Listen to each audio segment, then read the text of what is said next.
100%.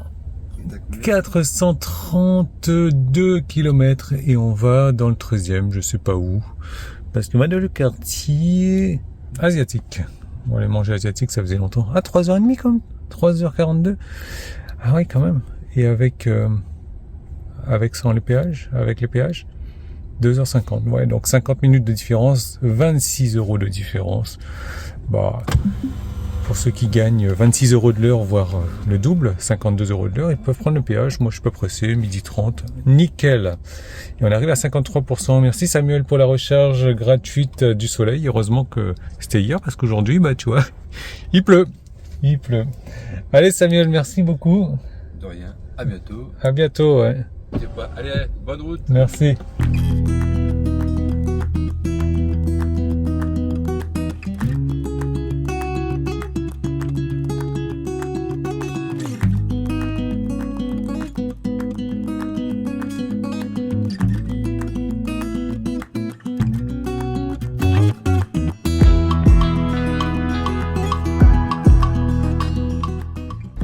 Une heure 30 plus tard, 21% de batterie plus tard et 112 de moyenne, on a fait 107 km et c'est l'heure de la PPP.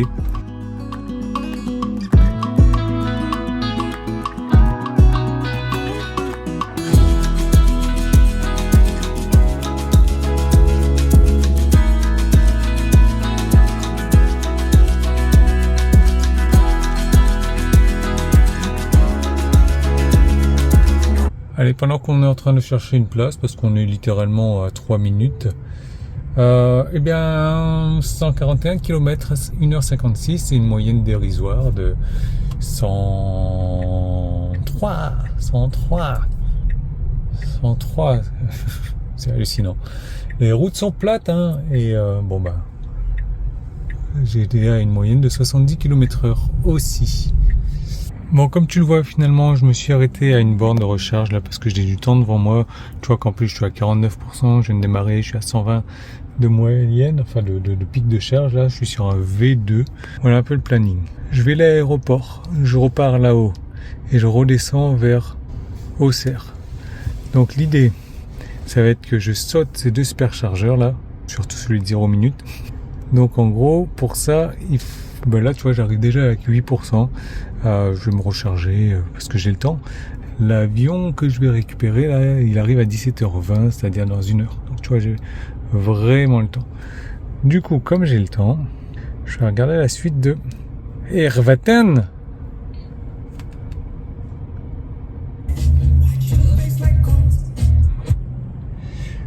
Recharge terminée, du coup j'ai récupéré 1 km, je suis à 433 ici. Donc tu vois, je dois être à 432,5 ou 6 ou 7.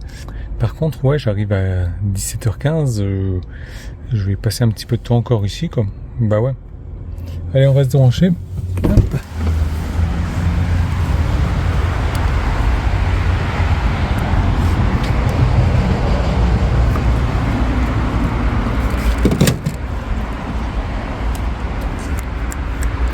Allez, je me suis pris un petit peu d'autoroute là pendant 2h05 pour faire 212 km. Tu vois que depuis hier, depuis la recharge, 240 km aussi. De l'autoroute, et j'ai pas trop filmé parce qu'on était en famille tranquillement là. 148 de moyenne, ce qui est convenable, sachant qu'on était 4 dans une voiture blindée. Tous les coffres, les sous-coffres, et les sous-sous-coffres, et les ce que tu veux étaient remplis. Allez, je me pose un petit peu. Et on va peut-être partir au château de Guédelon, quelque chose.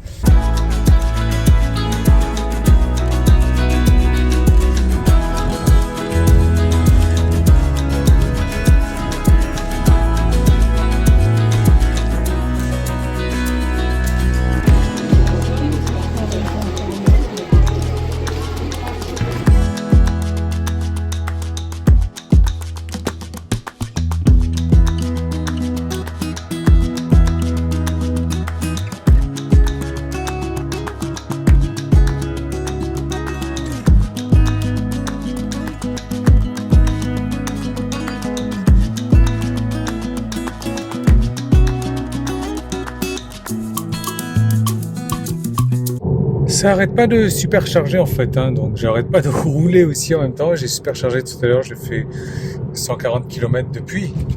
Mais voilà, là maintenant j'arrive dans un stade où je vais devoir faire un peu plus de 1000 km en 2 jours. Donc ouais, les supercharges et l'autoroute vont être un petit peu obligatoires. Donc là pour l'instant, j'ai 20 minutes pour me charger. Et voilà, je vais donner mon max. C'est pour ça que, tu le vois, je suis même en train de préconditionner, ce qui est très très rare pour moi. Long time no see. Je sais pas si elle a déjà reconnu ce chargeur, cette voiture-là. Il est sympa ce vert mat. Hop. Allez, je pense que comme j'ai roulé de toute manière pas mal et que j'ai fait juste... Ok. Ça y est, je dispose de suffisamment d'énergie pour continuer mon trajet. Super.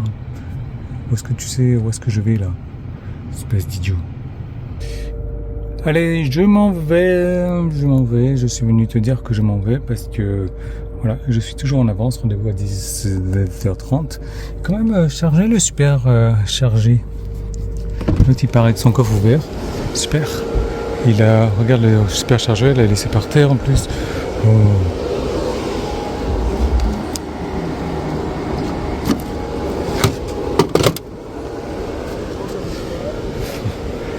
Super. Allez, 69%. Nickel. Alors, Tours Paris-Avallon, 611 km, 79 kWh de consommé, beaucoup plus rechargé, tu vas comprendre pourquoi après, et 12,9 kWh de moyenne au 100. Alors, c'est là que ça commence à se compliquer, parce que je commence à rentrer dans les frais. C'était un road trip des pinces, où, bon, j'avais pas dit non plus que j'allais dépenser zéro, mais vraiment un minimum. Et là, les premiers frais, ça va être le péage. Le péage que j'ai pris donc de Paris à Avallon, puisque j'étais en famille, je voulais aller un peu plus vite. Donc 15,50 €, mais 15,50 €, voilà, sur les 611 km que j'ai fait sur ce trajet, 2,54 € au 100. Ensuite, je m'étais chargé donc au départ chez mon pote au solaire, donc à 60 kWh pour... j'aurais pu faire 465 km avec cette recharge. Après, j'avais fait donc Tours-Paris, 173 km avec une moyenne de 134 et 24 kWh de consommé avec une vitesse moyenne de 61 km/h. Ensuite, je me suis chargé plusieurs fois à des superchargeurs. C'est ça, 2 fois Paris, 1 fois Avallon. J'ai rechargé 87 kWh en 72 minutes au total, mais il y a une charge que j'ai faite à 100%, donc 1,21 kW de moyenne, et j'aurais pu rouler avec ça 674 km.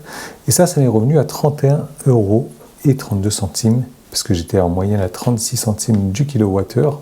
Puis j'ai fait ce que j'appelle la partie 2, Paris-Avallon, sur l'autoroute, à 144 de moyenne, 206 km, 92 km/h de moyenne. Et ça m'est revenu à 0 € encore, si tu veux, dans le sens où j'ai puisé encore ça sur ma charge de départ. J'avais fait 60 km de gratuit avant de démarrer, puis j'ai consommé 24 plus 27, donc on est sur du 51. Et les autres consos que j'ai fait, 232 km avec 28 de consommé, ce qui m'est revenu à 10,08 €.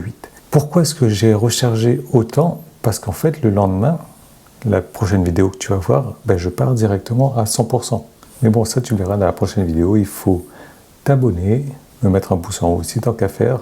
Au niveau des frais, 79 kWh de consommé. J'ai pris l'ensemble des kilowattheures chargés, 31 plus 10, ça fait 41,40.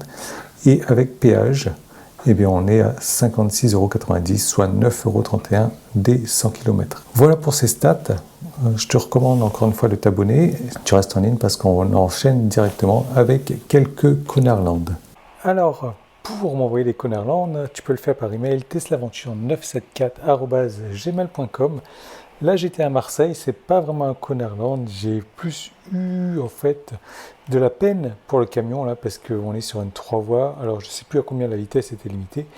Il était en train de doubler quelqu'un. Peut-être une mauvaise idée d'ailleurs, parce qu'il aurait peut-être dû rester sur sa voie de droite, mais il est tombé en panne en plein milieu de la voie, quoi. Bon, déjà, s'il était tombé en panne sur la voie de droite, ça aurait été différent, mais là, non, peut-être pas. Regarde, il y avait le panneau des deux voies de gauche. Bon, regarde, il est tombé en panne au pire des endroits possibles et inimaginables. Donc je n'explique même pas, ça venait d'arriver là, l'embouteillage que ça allait créer derrière moi. Bon, c'est pas un Connard-land, mais bon, ça se partage quand même. Allez, on continue dans la série Compassion. Tu vas voir, ça va vite se passer sur la gauche. Une petite fille qui voulait traverser, sa mère lui a dit non, attention. Et regarde, elle se casse la figure. Vite fait, elle remonte sur le trottoir. Bon, j'en ris aujourd'hui, mais ça ne devait pas être drôle ni pour elle ni pour sa mère. Et j'espère pour tout le monde qu'il y a eu plus de peur que de mal. Tiens, regarde ici, panneau 50 sur la gauche. Bon, évidemment, je respecte les limites de vitesse. Panneau 30 après, et je me fais doubler. Doubler par quoi ? Une Porsche qui prend même pas la peine de freiner. Là, tu vois que c'est 10, il commence quand même à freiner. Et regarde bien là. Moi, je me décale sur la gauche. Regarde bien ce qui va se passer. C'est assez intéressant. Elle se fait attraper direct par la police aux frontières. Et là, je ne sais pas trop ce qui s'est passé. Je sais juste que ça a chauffé pour son matricule parce que ça a duré plusieurs minutes. Il y a eu des papiers qui ont été présentés et tout. Évidemment, c'était une voiture française. On était à la frontière de la Suisse à ce moment-là. Donc, comment est-ce qu'on appelle ça? Instant karma instantané. Voilà. Bon, ben, la prochaine fois, il va peut-être respecter les limitations de vitesse avec sa Porsche. Allez, je te laisse sur les images un peu plus légères. Encore un avion qui atterrit vers l'aérodrome de Nîmes. Merci d'avoir suivi la vidéo. Merci de me mettre un pouce en haut, un commentaire. Dis-moi ce que tu penses de ces road trips, de ces stats. Et abonne-toi si ce n'est pas encore fait. Et à très bientôt dans une prochaine vidéo.